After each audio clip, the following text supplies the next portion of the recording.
Buenas tardes, estamos esperando que se conecten. Les recordamos que estamos aquí en la asamblea número 52 de la OEA y como parte de las actividades alternas, la organización Raza e Igualdad organizó un foro dedicado a denunciar los casos de personas privadas por la libertad por motivos políticos. Se está hablando especialmente y tristemente de Cuba, Venezuela y Nicaragua. Y en este contexto tenemos como invitada al evento y además a esta transmisión de aquí de Cubanet a Claudia Samayoa. Ella es vicepresidenta de la Organización Mundial contra la Tortura. ¿Lo dije bien? Lo dijiste bien. Ok. Y bueno, Claudia, nos encanta que estés por acá con nosotros y para empezar nos gustaría que nos hablaras de cuál es el contexto que se tiene de Cuba, la tortura. O sea, ¿qué informe actual se puede dar de este tema? Bueno, la tortura es un fenómeno que tristemente todavía es aplicada en toda la región, pero es un fenómeno del que no se habla. Y en general los estados tienden a decirnos que ya no hay tortura en sus países, que todo está bien. Y en cada país tiene un desarrollo distinto. En el caso de Cuba, la tortura se ve con claridad en aquellas personas que han sido detenidas arbitrariamente con motivos políticos o que han perdido su libertad con motivos políticos. Y aquí creo que es bien importante decir que en estos casos, como en el caso de José Manuel Ferrer, José Daniel Ferrer,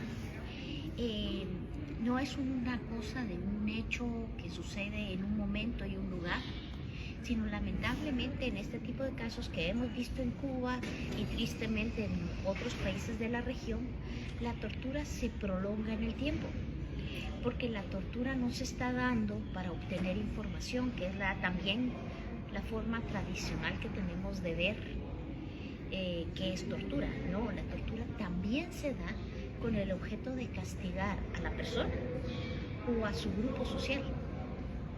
Okay. Entonces, así con el caso de Ferrer, se vuelve símbolo, o como fue con las personas del Comité por la Integración Racial, sí, que también fueron detenidos en el marco de las manifestaciones del 21. Entonces tenéis distintas expresiones de la detención arbitraria con rasgos de tortura o con posible comisión de tortura, ocurriendo contra personas detenidas en el marco de un movimiento o de una protesta, porque el objetivo no es sacarles información sobre quién más participó, el objetivo es castigar y mandar el mensaje: si tú sigues participando en estas protestas, esto te va a pasar.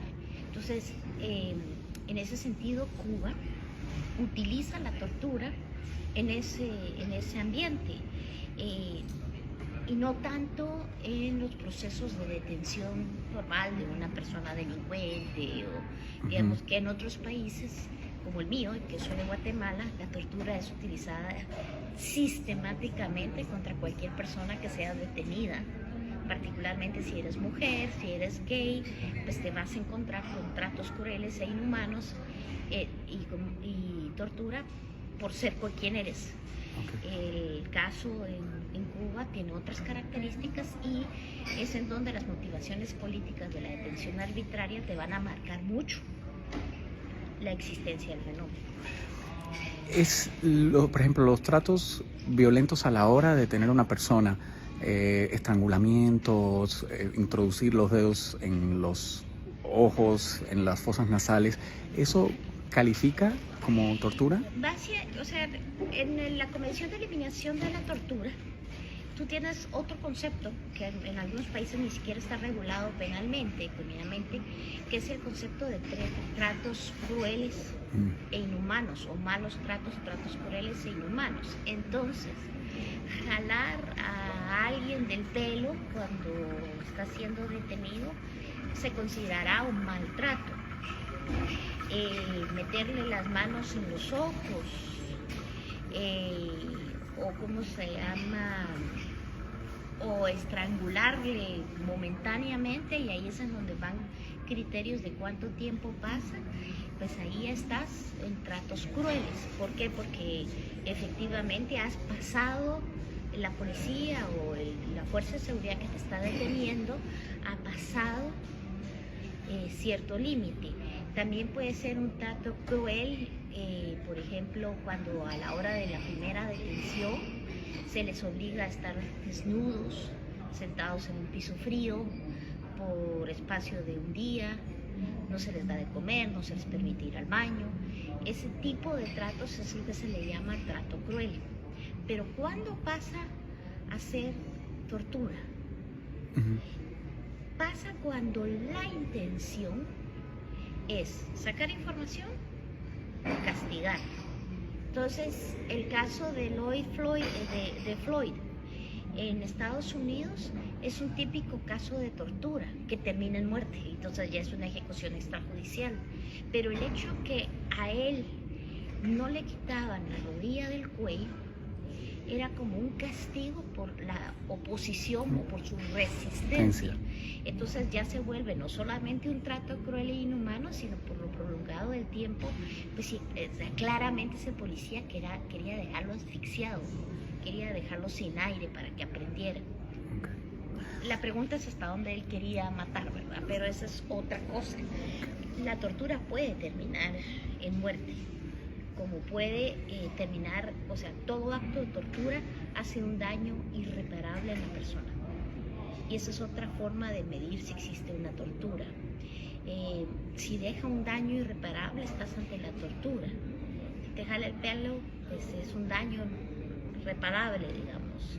Si te pegan, que es otra muy común, que los policías le pegan no una, sino muchas veces, pues ya estás ante el trato cruel. Pero es reparable, pero ya la tortura ya no es, o sea, si estuvieron 24 horas desnudo o en aislamiento por un mes, ya estás en actos de tortura.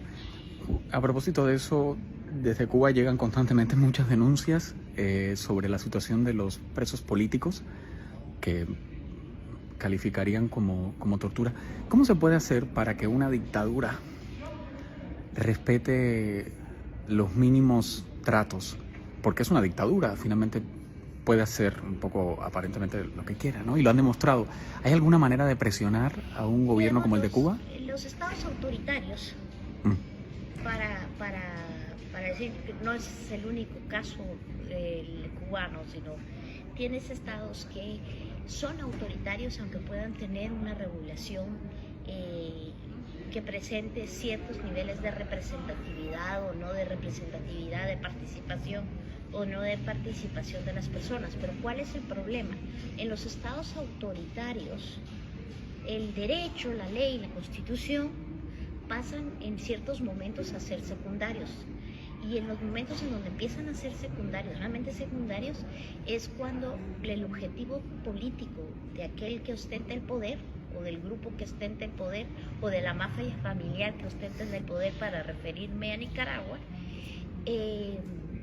realmente necesita acabar con la oposición. Entonces sucede algo como medio esquizofrénico, ¿verdad? Yo soy un país respetuoso de los derechos humanos, de la opinión de lo común, tengo una democracia buena, pero en estos casos en particulares el derecho se relativiza. Y no estoy hablando solamente de Cuba, estoy hablando de algo que lamentablemente se ha extendido como un virus en toda la región. Y entonces convenios de derechos humanos no importan. Entonces, por ejemplo, uno le habla a un Estado y le dice: señor Estado, usted firmó y ratificó la Convención contra la Tortura. Usted solito aceptó esta convención y se comprometió a eliminar toda forma de tortura en su país. Y este Estado va a decir: sí, pero ustedes gringos también torturan. O en aquel lugar también torturan. Eso típicamente lo hace el régimen cubano. Ese mecanismo es un mecanismo para no responder, y eso es lo que nos pasa con los estados autoritarios. Y es que lo que hacen ante la crítica es generar un reflejo. Decir: no, pues aquí no pasa nada, si mire lo que pasa allá y usted no dice nada de esto. Alguna vez Yo estaba peleando por temas en mi país, en Guatemala, y manifesté ante la invasión de Irak enfrente de la embajada y me llamaron y me preguntaron: ¿y usted por qué alega por los de Irak? Digo: porque es una clara violación al derecho internacional, están invadiendo un país, un tercer país. Entonces me dice: ¿pero por qué no alega de los presos de Cuba? Le digo: tengo con Guatemala suficiente, y a propósito le contesté: tal vez alegaría primero por los presos con motivaciones políticas de Estados Unidos, que también existen. Ese argumento es un argumento falaz realmente, Sí. no es un argumento correcto, pero es el argumento que los estados usan como para decir: si yo no estoy tan mal, o sea, ¿por qué me está criticando? Okay. Pero, por ejemplo, ¿hay alguna manera de poder presionar? Porque también para las personas en general resulta un poco frustrante a veces, ¿no? Y es cuando implica que ya no crean en los organismos internacionales, ¿no? Que digan: ¿cómo Cuba va a estar en el Consejo de Derechos Humanos si hay violaciones y si hay claras evidencias de tortura? Y eso provoca que la gente ya no crea en las instituciones, ¿no? Mira, es que ese es el dilema. El multilateralismo es un acuerdo, una cesión de soberanías, y un acuerdo entre todas las soberanías del mundo, en que hay ciertas reglas del juego con las que todos jugamos. Y la regla por eminencia es los derechos humanos. Y a lo largo de los últimos 60 años evolucionamos en el concepto de derechos humanos. Y entonces no solamente se trata de ver derechos civiles y políticos, sino también de ver derechos económicos, sociales y culturales, derechos de los pueblos indígenas, y todo está interrelacionado. Cuando dimos ese paso, que es un paso que se dio antes del cambio de siglo, para muchos se les empezó a complicar la cosa, porque era como la idea de que existen los buenos y los malos. Y entonces los países respetuosos de los derechos humanos y los que no, y depende de dónde lo mirabas. O sea, en materia de salud, Cuba es uno de los grandes luceros de la humanidad en materia de dar el tema de la salud para todos. O al menos eso dice. Más bien, digamos, ¿no? si lo comparas con otros países de América Latina, sí. Pero el tener un derecho no significa que eres perfectamente genial. O dirán los norteamericanos: nosotros respetamos la libertad, pero vaya a haber el derecho de salud en Estados Unidos. Claro, no, y además que tú tengas derechos a salud, a derechos básicos de salud, no te da a ti la libertad. O sea, eso lo tienes que garantizar como un gobierno, ¿no? Y no te da la autoridad para otra cosa, ¿no? Todo gobierno debe de garantizarte derechos básicos, todos Exacto. los derechos. Sea el derecho a salud, el derecho a educación, o el derecho a la libertad, o a un juicio justo. Todo está relacionado, no hay derechos más importantes que otros. Eso es lo que cambió en el cambio de siglo. Reconocimos que sin uno no vale la pena el otro. O sea, puedes tener mucha libertad, pero mira lo que pasa en Estados Unidos con las masacres, con personas que poseen armas y matan niños en las escuelas. O mira lo que les pasó con COVID. Ya ningún derecho por sí mismo garantiza que un país sea un gran adalid de los derechos humanos. Habiendo dicho eso, entonces dijeron: como todos, o somos todos violadores, o todos somos cumplidores de derechos humanos, creemos este Consejo de Derechos Humanos en donde todos podemos estar. Y ahí es en donde nos metimos en verdaderos problemas, porque violadores de derechos humanos sistemáticos, voy a poner el ejemplo: uno de los primeros países que conformó el Consejo de Derechos Humanos fue Zimbabue, con una dictadura de una persona que tenía 40 años en el poder, en donde la hiperinflación era tal que en carretas llevaban el dinero para comprar. Y tú decías: ¿cómo va a ser ese país que no garantiza derecho? Pero es que ni por donde lo veas, el que evalúe mi país. ¿Y entonces qué pasaba? Para Zimbabue en ningún país había problema, ¿verdad? Solo en los opositores. Pero uno se presentaba como Guatemala, o Nicaragua, o México, o Colombia, y Zimbabue decía que nuestros gobiernos estaban bien. Entonces eso empezó a relativizar y a quitarle prestigio al Consejo de Derechos Humanos, y de ahí vienen mucho de estas críticas. Habiendo dicho eso, eso es cierto. Y efectivamente, al final lo que mueve son los intereses geopolíticos y no necesariamente ni siquiera su vigencia de derechos humanos. O sea, si Rusia o China están alineados en una manera, entonces vas a ver que los países no alineados se alinean. Y entonces todo se mueve así. Entonces, cuando sucede eso, tenés que, como ciudadano que es del mundo, que a quien te han violado los derechos humanos o quien defiendes a otras personas que están violando derechos humanos, tenés dos opciones: tirar la toalla y decir esto ya se politizó, se les olvidó que los derechos humanos no tienen signo ideológico, que fue la gran lucha del siglo XX, que para nosotros era, es que ¿por qué van a estar los derechos humanos del bloque soviético y los del bloque? Era una locura. Derechos humanos. Todos son derechos humanos. Entonces, o decimos, no, pues los derechos humanos ya no importan y aquí el multilateralismo se murió, y te dices, ahí que cada quien, calabaza, cada quien va a su casa, porque no tendrías nada más que hacer. ¿A quién recurres? O reconoces que ese es el sistema que tienes y mal que bien algo tiene. Okay. Entonces, trabajando como miembro de una organización como la Organización Mundial contra la Tortura, porque al final, ¿dónde trabajamos nosotros? Somos una alianza de más de 115 organizaciones de todo el mundo que conformamos esta organización. ¿Por qué? Porque al final y al cabo, para nosotros es importante recurrir al sistema. A veces el sistema se mueve, a veces es capaz de mandar misiones internacionales y de efectivamente condenar. A veces no, a veces toma muchísimo tiempo, pero primero es un buen articulador de luchas, porque ante estos sistemas no te puedes presentar como individuo solo.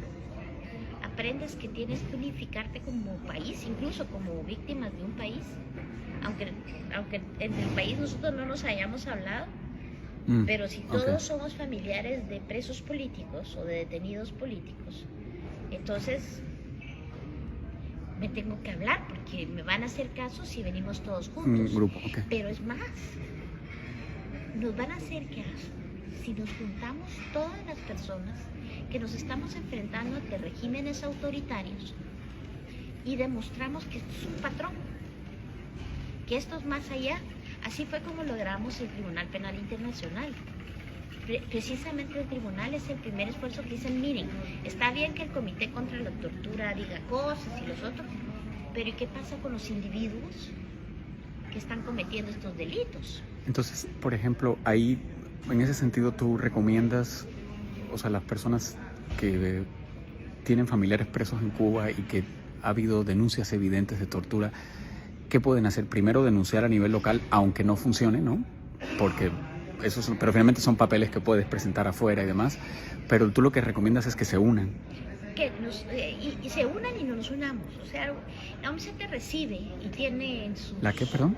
La Organización Mundial contra la Tortura, Okay. La organización recibe, y tenemos varios casos documentados de antes, bastante antes, de los últimos años, de detenidos arbitrariamente por motivaciones políticas y defensoras y defensores de derechos humanos criminalizados.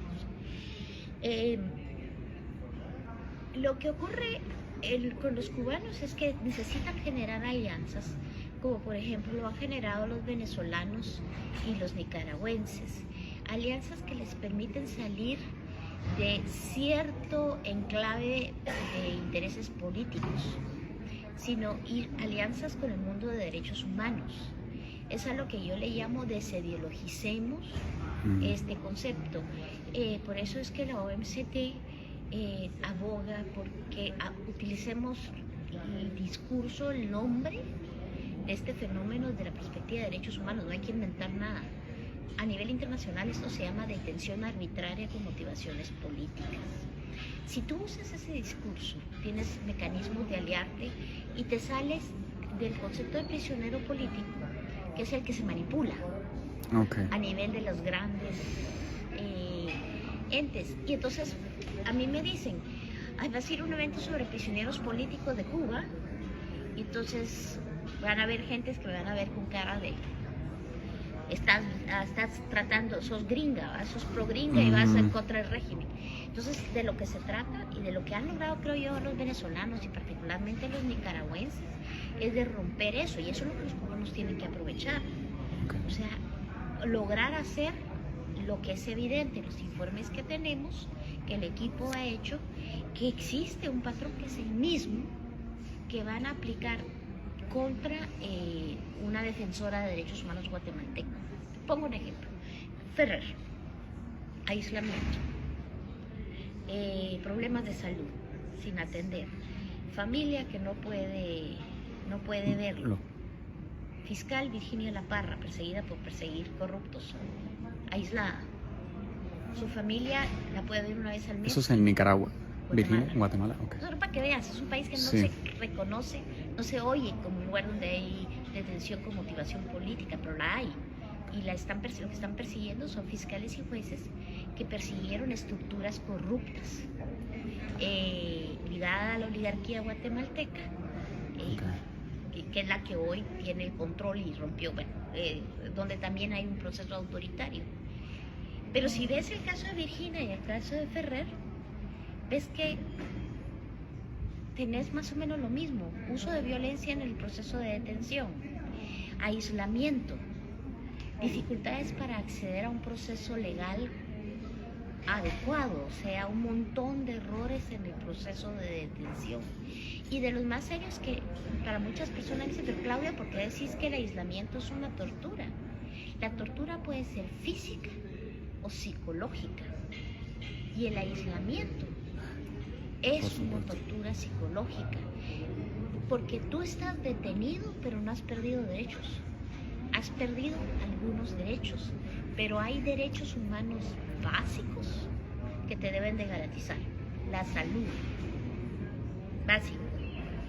El derecho a tu convicción político-religiosa. Los mapuches en Chile lucharon mucho porque era eso, que los evangélicos, las sectas evangélicas tenían sus lugares para la adoración y la capilla católica, y ellos necesitaban tener un poco de acceso al cielo y al sol para hacer su ceremonia. No, ellos no, porque no podían salir a hacer sus ceremonias al patio. O sea, habérselo negado generaba condiciones de tortura. Okay. Y digamos, ahí hay casos que han sido muy sonados en Cuba y que ahorita empezamos a ver en Nicaragua.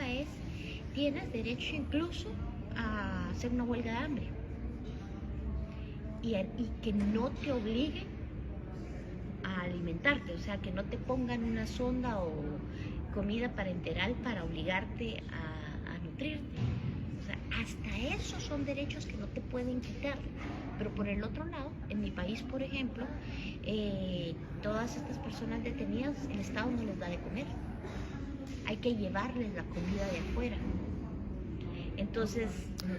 Aquí en Cuba, por ejemplo, las familias, bueno, parte de las estrategias que hacen es poner a las personas en cárceles lejanas a donde viven para que se les complique a la familia llegar. Para que no puedan llegar. Ajá, les limitan, les complican la entrada de alimentos, de medicinas, ¿no? Del médico, eso es lo que pasa en México, por ejemplo, con las autoridades indígenas que detienen, porque hay ciertos grupos indígenas que el Estado mexicano sigue viendo como enemigos, como adversarios, porque tienen relaciones con grupos guerrilleros, ya sea los zapatistas, que ya no existen, o los de los 70, que ya no existen, pero bueno, hay toda esta mito. A ellos los ponen lejísimos, entonces la familia no puede ir.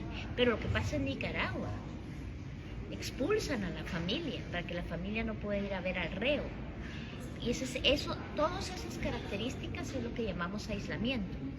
O sea, Okay. no es solamente poner a alguien en una cárcel más de uno chiquita, por uno, que también hay, sino esa es otra forma de aislamiento. Y el peligro es la tortura psicológica. Y la tortura psicológica, aquel que ha llevado ese tipo de procesos de tortura psicológica, el problema es que se empieza a enfermar más, porque obviamente genera impactos en lo físico y no se les da atención. Entonces es como una muerte lenta la que va ocurriendo, sobre todo con el aislamiento, porque ni siquiera hay ese contacto con pares como para poder más o menos manejar lo que se está viviendo y poder tener consuelo. Okay.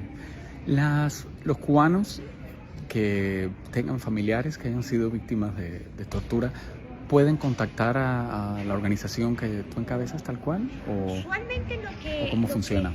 Usualmente lo que hace es que hay organizaciones locales o que sean de cubanos que ya están afuera, que conocen el sistema.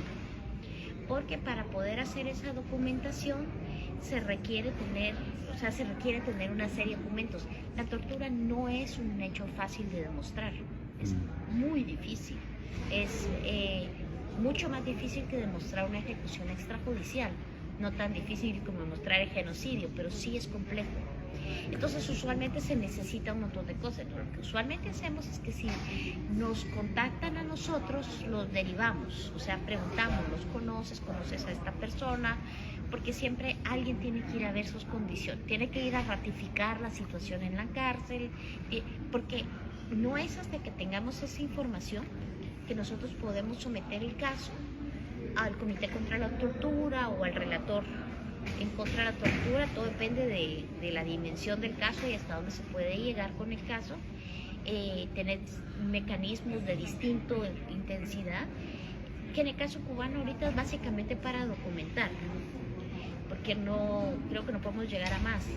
Pero créeme, viniendo de un país que empezó a vivir terrorismo de Estado desde 1950 y sobrevivió al genocidio, al final de cabo, cuando se logró entrar a una comisión de la verdad en 1990 y tantos, estoy hablando de violencias desde el 50, es toda esa documentación la que te permite generar a veces dignificación de las víctimas. Algunas ya están muertas, otras ya son muy mayores, pero por lo menos alguien va a decir eventualmente: usted fue víctima. Reparación si te va bien. Lo mismo ocurrió en Chile y Argentina. Yo sé que suena terrible, porque al final la gente lo que está es presa, con hambre, con frío, con falta de salud, la familia está sufriendo, pero la comunidad internacional puede hasta cierto momento. La de derechos humanos podemos al momento de presionar a los estados que trabajan con Cuba o con cualquier país que se esté denunciando, para que haga un diálogo con el país y a través de mecanismos de diálogo o de castigos, de sanciones, pues pueda cambiar. Pero también hay que tener cuidado en el caso cubano con las sanciones que Estados Unidos, el bloqueo que Estados Unidos puso a Cuba. Pues nadie va a hacer más sanciones económicas contra Cuba, porque para que puedas tú entrar en un diálogo con Cuba, pues primero Estados Unidos tiene que levantar esas sanciones. Pero no está, o sea, como que una cosa no necesariamente está condicionada con la otra, ¿no? O sea, independientemente del embargo, Cuba debería respetar los derechos humanos y sería el mejor estandarte para venderlo internacionalmente, ¿no?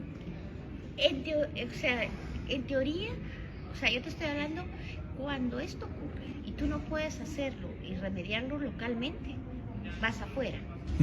Y vas afuera, ¿por qué? Porque estás buscando ayuda para que de alguna manera se obligue, se motive al Estado a cumplir. Y si no lo logras motivar por las buenas, okay, que el sistema de Naciones Unidas, pues lo que dice, recomiendo, mira, si necesitas un apoyo, te ayuda a mejorar la situación carcelaria, que este no es el caso, y eso. Pero en el caso que esto no avance, o sea, Cuba ha llevado sus altos y sus bajos, porque sí, un tiempo de muchos detenidos, después liberó... Sí, es un juego de estira y afloja. Y después, ahora que volvió a subir, ya no las mismas intensidades, pues entonces decir, bueno, pero es que si no quieres, pues entonces hablemos de sanciones. Hay sanciones políticas, hay sanciones económicas. Pues de las sanciones, Cuba ha sido objeto de las sanciones más duras que se te pueden ocurrir. Se le sacó de la OEA, se le embargó. Entonces no esa es la ruta, no todos los estados responden igual, ni al diálogo ni a las sanciones. Pero eso no significa que no hay que seguir tratando. Y yo diría que aunque el Estado no entienda por las buenas, tú sigues tratando por las buenas. Y las buenas incluyen juicios. En el caso de Cuba, pues no está sujeto a la corte, pero ese es un instrumento que tienes. Tampoco está sujeto al Tribunal Penal Internacional, pero ese es otro instrumento que otros países sí tienen, como Venezuela. Entonces, en lo que hemos creado es una cantidad de mecanismos y posibilidades para encontrar que se abran esos diálogos para resolver las situaciones. Uno quisiera que definitivamente, pero ahorita no. En el mundo, lamentablemente, creo que hay demasiadas... la tendencia es a felicitar al violador de derechos humanos y no al que cumple con los derechos humanos. O sea, el discurso siempre es de, ay, todos cumplimos derechos humanos, pero ya cuando lo ves es más bien medio perverso, porque al final y al cabo los que violan derechos humanos se salen con la suya. Ese es el ejemplo. Entonces que aquí a ver quién es más buzo. Okay. Muchísimas gracias, Claudia. Los invitamos a seguir atentos a la cobertura que vamos a estar dando a esta asamblea de la OEA aquí en Cubanet. Le mandamos un fuerte abrazo.